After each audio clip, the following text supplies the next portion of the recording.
boils and ghouls, are you ready for today's episode? Yeah! Then let's get started.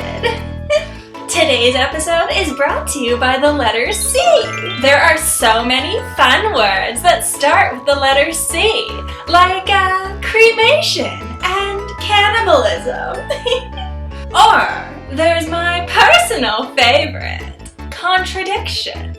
Do you know what that word means, boils and ghouls? Contradiction, a combination of statements, ideas, and features of a situation that are opposed to one another. Contradiction is a tool utilized by horror. Well, a lot. Think about clowns. What makes them so scary? Is it the grotesque, overly exaggerated features? The garish colors? Or could it be the fact that their smile always remains big and bright, even as they tear you and your friends into tiny gory pieces? Contradiction is also commonly used when it comes to children and horror. Children, the future of our species. Small, fragile, and in need of protection. Not according to horror movies. In horror, children are tiny little hell spawns, silently standing at the end of your bed at night, plotting how they, and only they, will get to sleep with mommy tonight. And why does this work so well? Say it with me, boils and ghouls. Contradiction. When you take something sweet, pure, and innocent, and just sprinkle in a hint of Satanism, what you get is a fucked up concoction, fun for the whole family. And more recently, there's another subgenre of contradictory horror that's been popping up. The homicidal children's show. Have you ever looked back on a show that you used to love when you were a child and thought to yourself, man, that was actually pretty fucked up? Why are all of the colors so bright? Why does everyone act so perpetually cheery and smiley? Do they have a gun to their heads? Are they forced to be here? What kind of person do you think they are in their day-to-day lives if they dress up in garish colors and pretend to be squeaky clean and innocent every day? And more than that, what sort of fucked up adult would choose to spend their lives around children? You have to know, there's something up with that. And apparently, you aren't the only one that thought those things, cause the idea of a fucked up children's show has been gaining popularity in horror lately. The most recent example of this is the 2019 film, The Banana Splits Movie. And hey, this one came with a cute little gimmick. It's actually based on a real-life children's show. The Banana Splits ran for 31 episodes between 1968 and 1970, being produced by Hanna-Barbera. And yes, the suits, created by Sid and Marty Krofft, actually were that horrifying, with their dead, emotionless eyes and their wide serial killer smiles. It really isn't hard to see why this show was chosen to have a rated R horror movie attachment. The movie premiered at San Diego Comic-Con on July 18th, 2019, before heading straight to DVD and Blu-ray. And it received, well, middling reviews. There were some who pointed out the similarities between this movie and the upcoming Five Nights at Freddy's movie, accusing the Banana Splits movie of trying to capitalize on the concept first. There were even rumors that the Banana Splits movie was based on a rejected Five Nights at Freddy's script. But the film being derivative wasn't the only complaint that critics had. Still others praised the film's concept, but said that the execution didn't quite live up to it. But who cares what the critics said? This is my channel, and as long as we're here, the movie doesn't have to be good. We just need some good old-fashioned blood and guts. Or, to return to our word of the day, we just need this movie to make good use of that contradiction. And do they? Well, boils and ghouls, let's take that journey together, shall we? So the film opens up on this family here. Mom, douchebag stepdad, stoner 19-year-old, and Harley, a little boy who is obsessed with the banana splits, even though everyone keeps telling him that he is way too old for it. And by everyone, I mostly mean douchebag stepdad, who takes any and all opportunities to be a total douchebag. Stoner 19-year-old asks him for money. Douchebag stepdad taunts him with it before saying no. Mom wants to have family time. Douchebag stepdad slinks away to send dick pics to his coworkers. Harley wants to have fun on his birthday. Douchebag stepdad complains and rolls his eyes the whole time. Which totally doesn't get annoying, like, right away. But anyway, because we're operating under child's play rules here, the mother of a boy who's obsessed with something that he's just a little bit too old for decides to give him the birthday gift of childhood trauma, and the whole family gets tickets to a live taping of the Banana Splits show. There's just one problem that the family isn't aware of. The Banana Splits show has been spontaneously cancelled, and this is gonna be their final performance. Better make the most of it, right? It's at the studio that we meet our body count and our villains for the evening. The body count consists mostly of audience members who see this as an opportunity to get famous.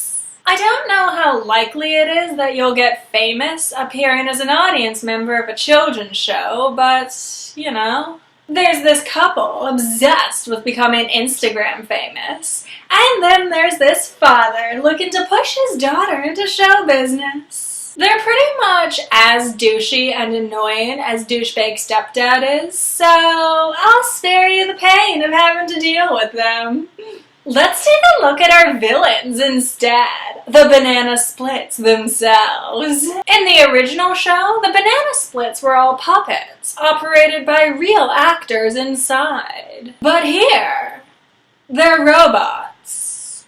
I'm not even kidding, they're not animatronics, they're literally robots. Apparently with hardwiring that includes things like, you know, a personality, drives, desires, impulses, everything that would make them human. Or about as human as, say, Michael Myers? Sometimes they do talk, but very rarely. Mostly they just appear at the end of corridors, or lumber around in that obviously serial killer sort of way. Even before they start killing people, the movie already treats them as though they're scary. Which...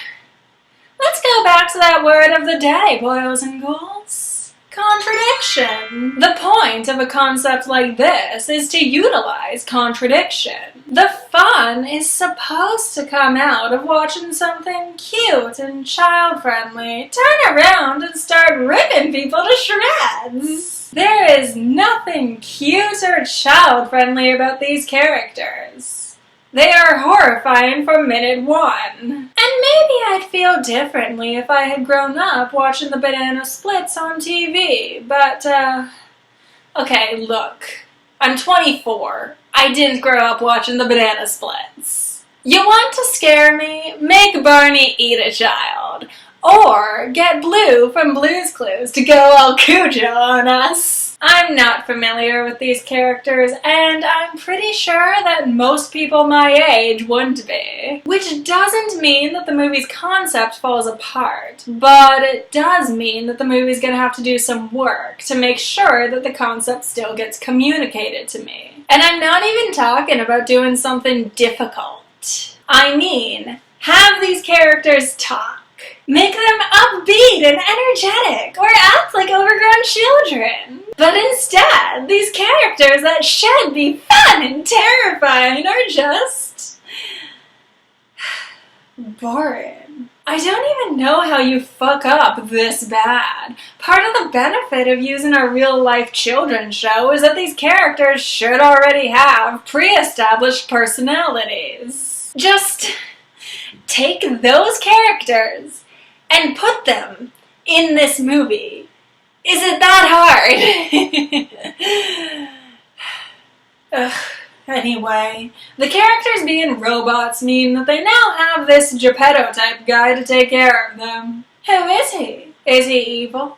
Does he do the thing that makes the robots evil? Well, answers to your questions will be revealed. Never. They never explain. Ever. Anyway, our main family watches the show, and everything goes as normal except, the one human guy is drunk as fuck. After the show, the audience gets shuffled away, leaving a select few to meet the banana splits. Wait, where's the audience going? That's like dozens of people that could get massacred. And people need to get massacred in this movie.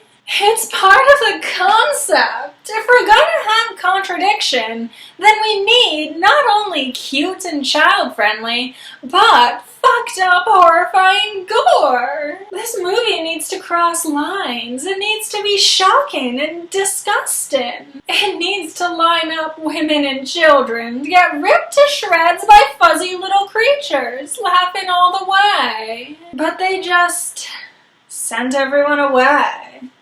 Get massacred off screen, I guess. Leaving us with main family, Instagram couple, and dad trying to push his daughter into show business. That's it. That's our whole body count. Isn't this fun? And by the way, I'm not joking. The rest of this movie runs exactly how you would expect it to. Nothing shocking or fucked up ever happens. Like, say, a child getting murdered, or little Harley suddenly getting his opportunity to be a badass. It's all pretty predictable. The robots find out the show is cancelled. This, for some reason, makes them go on a killing spree, and everyone needs to find a way to survive. Even the gore isn't that spectacular when you compare it to other horror movies. I mean, sure, one guy gets sawed in half and then has his guts displayed like it's some sort of magic trick or something. But that's pretty much the only noteworthy thing that happens. Which really wouldn't be a problem if this movie's whole concept didn't hinge on, say it with me, boils and ghouls, contradiction. This movie isn't cute and fuzzy enough to justify the children's show, and it's not fucked up and gory enough to justify the horror. So really, I don't know why you'd bother. Anyway, since nothing of note happens during the killing spree, let's jump straight to that climax. How does the family escape? Well, one of the robots, an elephant named Snorky, suddenly decides that he's that one weak bitch in the group not down with murder, and he helps the family escape. Why does he do this? Why did the cancellation of the show lead the robots to the inevitable conclusion of murder? Were they programmed to be predisposed to violence? And if so, that doesn't seem to complement their intended purpose very well. Was this Geppetto guy evil? Is he the one that programmed them to be like this? If so, why? Does he hate kids? Does he feel betrayed by the network's sudden cancellation of the show?